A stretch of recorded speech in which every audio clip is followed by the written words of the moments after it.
અત્યારે મારી સાથે આપ નેતા ઈસુદાન ગઢવી જોડાયા છે। ઈસુદાનભાઈ, ખાસ કરીને ચૈતર વસાવાના જામીન મળી ગયા છે, શું કહેવા માંગો છો? બિલકુલ, ચેતરભાઈ વસાવાના જામીન 2.5 મહિના બાદ મળ્યા છે। ભાજપે એમને ખોટા કેસમાં 2.5 મહિના સુધી ન માત્ર ચેતરભાઈને પરંતુ અંબાજીથી લઈને ઉમરગામ સુધી ના આદિવાસી સમાજના અવાજને જેલમાં બંધ કરી દીધો હતો। ભાજપે બહુ મોટું પાપ કર્યું છે। તમે જુઓ, ભાજપના નેતાઓ 2.5 કરોડ રૂપિયાનો આદિવાસી સમાજના ગરીબોમાં જે મનરેગાનું નાણાં જવાના હતા એ પોતાના ઘરે કમલમમાં લઈ ગયા।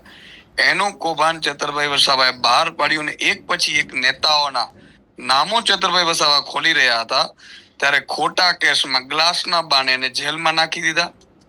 એમની FIR લીધી નહીં ચેતરભાઈની, અને આ ચેતરભાઈને ઉલટાનો અહીંયાથી જ પોલીસ સ્ટેશનથી પકડીને જેલમાં લઈ ગયા। કાયદા કર્યો, પોલીસને ધાક ધમકી આપીને ભાજપે સત્તાનો દુરુપયોગ કર્યો। એટલું નહીં, ચેતરભાઈ વસાવા જેલમાં હતા અને વધારે જેલમાં રહે એટલા માટે થઈને એમણે શું કર્યું, 1 by 1 ચાલુ કર્યું એમણે કે ભાઈ સરકારી આઈઓ વકીલ હાજર ન રહીએ, આઈઓ હાજર ન રહીએ, કાગડિયા પહોંચે નહીં, એટલે ચેતરભાઈ વધારે જેલમાં રહે।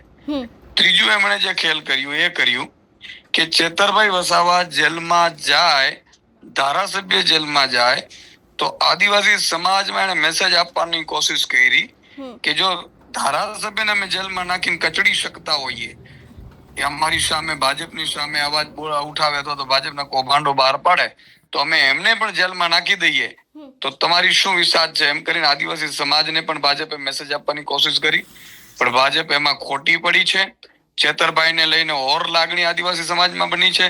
હું ગઈકાલે અરવલ્લી જેટલા ગામડાઓના વિસ્તારમાં તો આદિવાસી સમાજના દરેક આગેવાનો એક જ વાત કહેતા હતા કે આ ભાજપને અમે વર્ષોથી મત આપીએ છીએ, પણ ચેતરભાઈ જેવા લોકોના અને અમારા અવાજને દબાવવાની ભાજપે કોશિશ કરી છે। હવે ક્યારેય જિંદગીમાં ભાજપને મત નહીં આપીએ।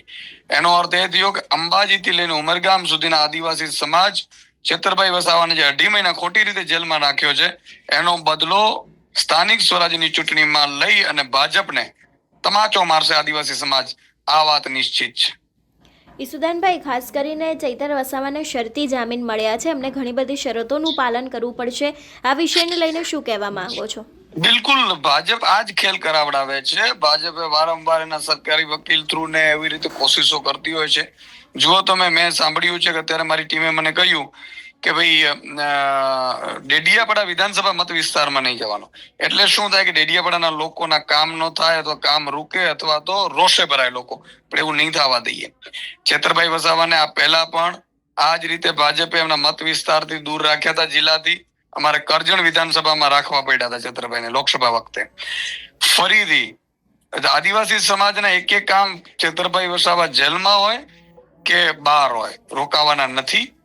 એમણે વિધાનસભામાં પણ આદિવાસી સમાજનો અવાજ ઉઠાવ્યું, મજબૂતાઈથી ઉઠાવ્યું, અને ડેડિયાપાડાની જનતાને પણ અત્યારે તમામ કામો ડેડિયાપાડાની જનતાના થઈ જ રહ્યા છે સારામાં સારા, અને અમે ઉપલી અદાલતમાં જાશું આ શરતોને મોડિફાઈડ કરવા માટે, અને અમને વિશ્વાસ છે કે અદાલત શ્રી અમને એમાં આ જે શરતો છે એમાંથી મુક્ત કરશે આગામી સમયમાં।